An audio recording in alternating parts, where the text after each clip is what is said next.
बिस्मिल्लाहिर्रहमानिर्रहीम। Today's topic of discussion is epidemiology.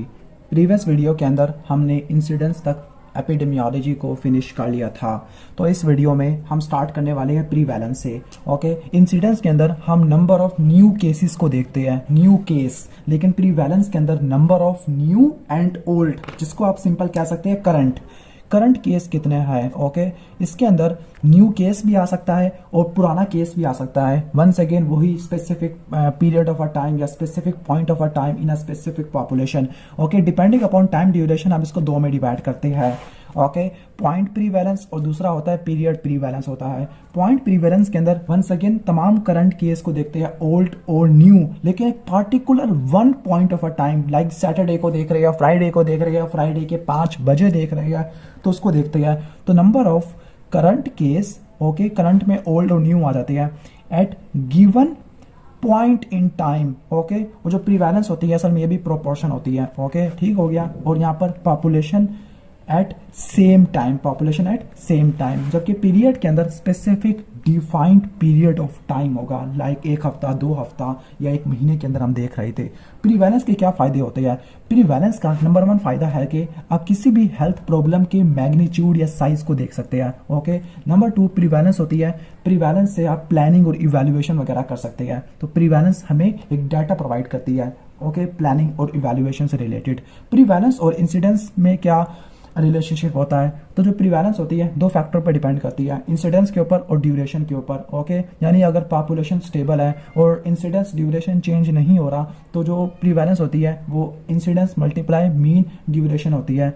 Okay, तो ये फार्मूला ये बताता है कि जितने ज़्यादा इंसिडेंस होगा, जितना ज़्यादा ड्यूरेशन होगा, उतना ज़्यादा प्रीवैलेंस ज़्यादा होगा। फॉर एग्जाम्पल टीबी का जो प्रीवैलेंस रेट ज़्यादा है क्योंकि इंसिडेंस रेट ज़्यादा है, न्यू केसेस आ जाते हैं। लेकिन अगर कोई डिजीज़ एक्यूट है और शॉर्ट ड्यूरेशन का है, ठीक हो गया, तो रैपिड रिकवरी या डेथ के जरिए जो प्रीवैलेंस होगी, ओके, ठीक हो गया।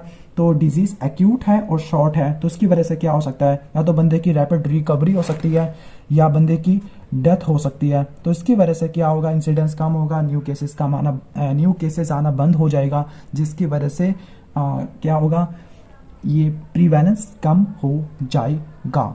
ओके, ठीक हो गया। तो यहाँ तक तो हमने कवर कर लिया था। इसके बाद हम आ जाते हैं एपिडेमियोलॉजिकल मेथड्स की तरफ। ओके, तो थोड़ा सा मैं इसको आगे जूम करता हूँ। ओके, तो अब हम स्टार्ट करने वाले एपिडेमियोलॉजिकल मेथड, और आप देख सकते हो मुझे कितना पसीना आ चुका है।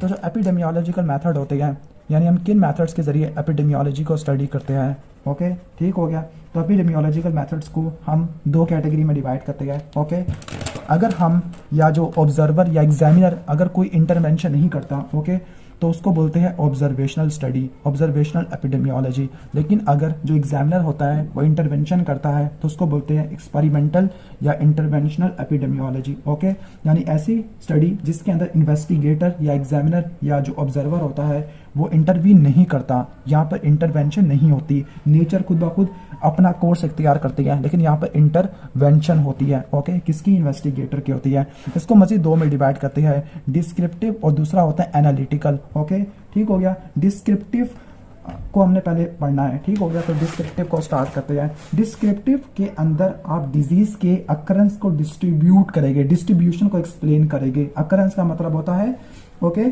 फ्रीक्वेंसी। ओके, तो डिस्क्रिप्टिव को पहले हम लिख लेते हैं। तो डिस्क्रिप्टिव एपिडेमियोलॉजी के अंदर आपने डिजीज की फ्रीक्वेंसी को लिखना है इन टर्म ऑफ टाइम, कि किस टाइम पे डिजीज किस जगह पे हो रहा है और कौन सी पॉपुलेशन को इफेक्ट कर रहा है। तो टाइम, प्लेस, पर्सन डिस्ट्रीब्यूशन को आप देखते होते हैं, ठीक हो गया। अब इसके अंदर क्या चीजें होती है? अब इसका एक स्पेसिफिक प्रोसीजर होता है। नंबर 1 स्टेप क्या होता है? डिफाइन पॉपुलेशन, कि आपने पॉपुलेशन को डिफाइन करना है कि आप किन पॉपुलेशन के ऊपर किसी स्टडी को कंडक्ट करा रहे हैं या रिसर्च कर रहे हैं। नंबर 2 आपने डिजीज को डिफाइन करना कि कौन से डिजीज को आप देख रहे हैं पॉपुलेशन के अंदर।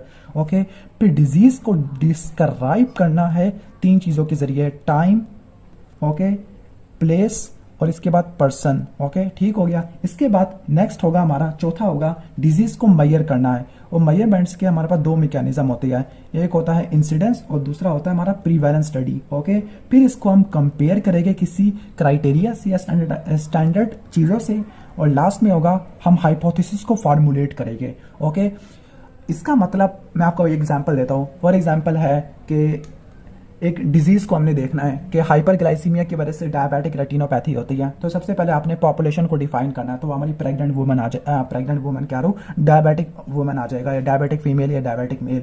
फिर डिजीज को डिफाइन करना है डायबिटिक रेटिनोपैथी। फिर डिजीज को डिस्क्राइब करना है टाइम प्लेस पर्सन डिस्ट्रीब्यूशन से। फिर न्यू केसेस को या करंट केसेस को देखना है, कंपेयर करना है, इस पॉपुलेशन के अंदर इतना केस था, यहाँ पर इतना है, और फिर ये फार्मूलेट करना है हाइपोथेसिस के हाइपरग्लाइसीमिया की वजह से डायबिटिक रेटिनोपैथी होती है।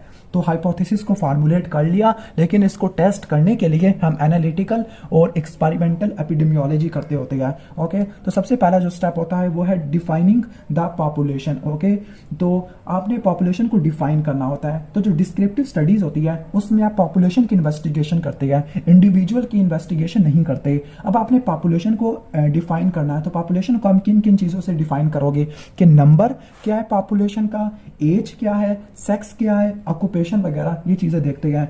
जो पॉपुलेशन आप स्टडी के लिए देखते हैं, okay, the population which is chosen for study is the population base. वो पूरी पॉपुलेशन भी हो सकती है पूरी दुनिया की, या उसका कोई स्पेसिफिक पार्ट हो सकता है, या स्पेसिफिक एज ग्रुप का, या स्पेसिफिक सेक्सुअल ग्रुप का, या स्पेसिफिक ऑक्यूपेशनल ग्रुप का, या हॉस्पिटल पेशेंट हो सकता है, या बच्चे वगैरह हो सकते हैं। ओके, ठीक हो गया।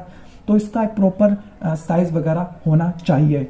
ओके, तो जो डिफाइंड पॉपुलेशन है वो डिनोमिनेटर के तौर पर इस्तेमाल होगी, तो ये फार्मूला वगैरह में देख लेंगे। इसके बाद आपने डिजीज को डिफाइन करना है, यानी आपने पहले पॉपुलेशन को डिफाइन कर दिया, फिर आप डिजीज को डिफाइन करेंगे या कंडीशंस को देखोगे। जो डेफिनेशन है वो प्रिसाइज होनी चाहिए, वैलिड होनी चाहिए, एक्सेप्टेबल डेफिनेशन होनी चाहिए, और इसके अलावा डेफिनेशन को ऑपरेशनल डेफिनेशन होनी चाहिए। ऑपरेशनल का मतलब है कि आप इसको किस तरह से दूसरे डिजीज से आप सेपरेट करते हैं। फॉर एग्जांपल टॉन्सिलाइटिस के अंदर क्या होगा, टॉन्सिलाइटिस में टॉन्सिल इनलार्ज होते हैं, रेड होते हैं, वाइट एक्सुडेट होता है। ओके, थ्रोट कल्चर पर आपको स्ट्रेप्टोकोकस पायोजीन देखने को मिलता है। तो डिफरेंशियल डायग्नोसिस वाली डेफिनेशन होनी चाहिए। इसके बाद आपने डिजीज को डिस्क्राइब करना है, टाइम प्लेस पर्सन डिस्ट्रीब्यूशन। तो ये थोड़ा इंपॉर्टेंट है, तो इसको लिख लेते हैं, टाइम डिस्ट्रीब्यूशन।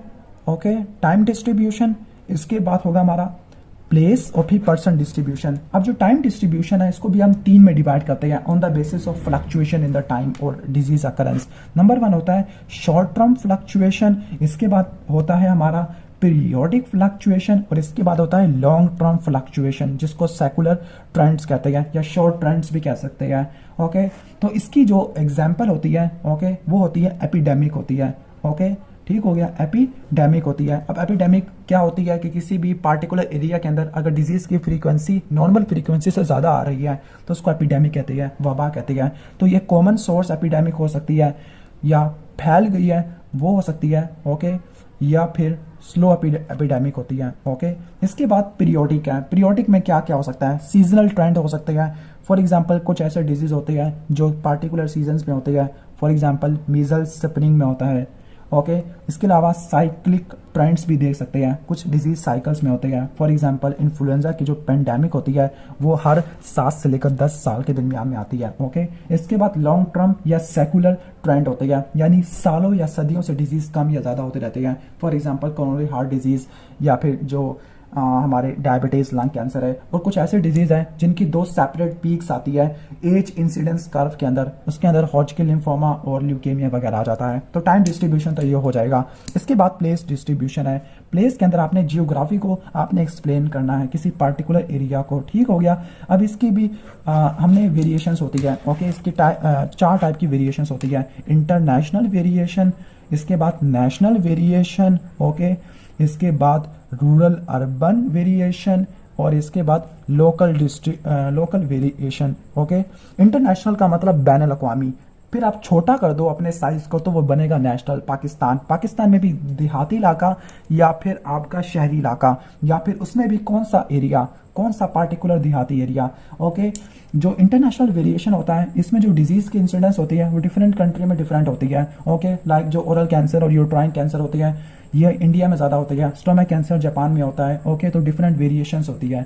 इसके बाद नेशनल वेरिएशन है। ओके, जो डिजीज डिस्ट्रीब्यूशन होती है किसी भी कंट्री के अंदर, पाकिस्तान के अंदर, वो भी सेम नहीं है। फॉर एग्जांपल जो कुछ डिजीज ऐसे हैं, स्नेक बाइट देहाती इलाकों में ज्यादा होता है। इसके बाद रूरल अर्बन वाली। अब रूरल अर्बन के अंदर कुछ ऐसी है जो रूरल में एरिया में होते हैं, कुछ ऐसे होते हैं जो अर्बन एरिया में होते हैं। रूरल एरिया में कौन कौन से डिजीज कॉमन होते हैं, skin disease, okay, zoonotic disease हो गया। ओके, ठीक हो गया।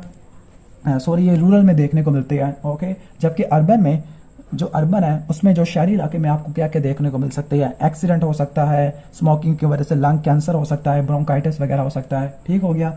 इसके अलावा जो रूरल एरियाज होते हैं वहाँ पर चाइल्ड मोर्टेलिटी रेट या मैटरनल मोर्टेलिटी रेट ज़्यादा होता है। इसके बाद लोकल डिस्ट्रीब्यूशन है, किसी पार्टिकुलर एरिया में होती है। तो ओके, तो इनको देखने के लिए आप रिस्पेक्टिव मैप्स वगैरह को देख लेते हैं। यहाँ पे मैप्स की बात की है तो उसको देख लेना। इसके बाद पर्सन डिस्ट्रीब्यूशन है। अब पर्सन के अंदर भी डिफरेंट कैटेगरी आ जाएगा। ओके, पर्सन के अंदर सबसे पहला आएगा कि एज है। एज, कुछ ऐसे डिजीज होते हैं जो किसी पार्टिकुलर एज के अंदर होते हैं, लाइक जो मीजल्स होता है, ओके, वो बच्चों में होता है। ओके, कैंसर मिडिल एज में होगा, एथेरोस्क्लेरोसिस ओल्ड एज में होगी। तो मीजल्स, कैंसर और एथेरोस्क्लेरोसिस है। इसके बाद सेक्स होता है। ओके, जो फीमेल्स में ओबेसिटी, हाइपरटेंशन ज़्यादा होती है। इसके बाद मैरिटल स्टेटस होता है। ओके, मैरिटल स्टेटस में जो मैरिड होते हैं उनमें मोर्टेलिटी रेट रिलेटिवली कम होता है। एथनिसिटी के बारे में बात करते हैं। ओके, तो जो मुस्लिम होते हैं उनमें पिलाइल कैंसर रिलेटिवली कम होता है क्योंकि वो सर्कमसिजन करते हैं। ऑक्यूपेशन के बारे में बात करते हैं तो कुछ ऑक्यूपेशनल डिजीज होते हैं। सोशल क्लास वाले डिजीज होते हैं, like hypertension, ischaemic heart disease upper class में होते हैं। बिहेवियर से रिलेटेड कुछ डिजीज हो सकते हैं, like smoking, alcohol, tobacco abuse, stress, migration की वजह से हो सकते हैं। ओके, ठीक हो गया। तो ये चीज़ें हो सकती हैं। इसके बाद आपने डिजीज को मेजर करना है, प्रीवैलेंस से और इंसिडेंस स्टडी से करना होता है। ओके, अब प्रीवैलेंस जो स्टडी होती है उसको क्या बोलते हैं? प्रीवैलेंस स्टडी को हम बोलते हैं क्रॉस सेक्शनल स्टडी, जबकि इंसिडेंस स्टडी को आप बोलते हैं लॉन्गिट्यूडनल स्टडी या लॉन्गिट्यूडनल स्टडी। जो प्रीवैलेंस स्टडी है उसको क्रॉस सेक्शनल स्टडी कहते हैं। तो इसके अंदर आपने क्या करना है? इसके अंदर आपने सिंगल एग्जामिनेशन करनी है किसी स्पेसिफिक पॉपुलेशन की specific period of a time. Like आप एक रिसर्च कर रहे हो किसी पार्टिकुलर क्लिनिक के अंदर, तो उस क्लिनिक के अंदर उस गिवन टाइम के अंदर जो बंदा किसी पार्टिकुलर टाइम में आएगा तो वो आएगा क्रॉस सेक्शनल स्टडी के अंदर। तो single examination of cross section of population at one point in a time. Okay, जिसके रिजल्ट आप पूरी पॉपुलेशन के ऊपर लगाओगे तो ये होता है प्रीवैलेंस। तो ये क्रॉनिक डिजीज में ज़्यादा यूजफुल होती है। ओके, जबकि लॉन्गिट्यूडनल स्टडी के अंदर क्या करते हैं? न्यू केसेस वगैरह को देखते हैं। तो इसका मेन फायदा होता है रिस्क फैक्टर को आइडेंटिफाई करना, इंसिडेंस रेट को मालूम करना, नेचुरल हिस्ट्री ऑफ डिजीज को मालूम करना। ओके, ठीक हो गया। ये टाइम कंज्यूमिंग भी होता है, उसको ऑर्गेनाइज करना डिफिकल्ट होता है। इसके बाद comparison with non indices. Okay, तो आपने कंपैरिजन करना है और आस्क क्वेश्चंस करने हैं। ओके, कंपैरिजन से आप क्लूज तक पहुंचोगे कि इनमें रिस्क फैक्टर था तो इनमें डिजीज क्यों हुआ। ओके, ठीक हो गया। तो जो कंपैरिजन होता है दो पॉपुलेशंस के दरमियान में भी हो सकता है या एक ही पॉपुलेशन के अंदर भी हो सकता है। फिर हाइपोथेसिस को आप फॉर्मुलेट करते हैं, फाइनल आप बताओगे कि लाइक हाइपरग्लाइसीमिया की वजह से ही डायबिटिक रेटिनोपैथी होती है। ओके, इसके बाद यूजेस ऑफ डिस्क्रिप्टिव एपिडेमियोलॉजी देख लेते हैं। तो इससे आपको डिजीज का जो मैग्नीट्यूड है, ओके, वो आपको पता लगेगा। नंबर 2, डिजीज की एटियोलॉजी वगैरह का क्लू मिलेगा लेकिन फाइनल नहीं मिल सकता। बैकग्राउंड डाटा मिलेगा, data once again planning evaluation वगैरह के लिए इस्तेमाल करोगे और आप मजीद रिसर्च वगैरह के लिए यूज़ कर सकते हैं उसको, टाइम, प्लेस, पर्सन।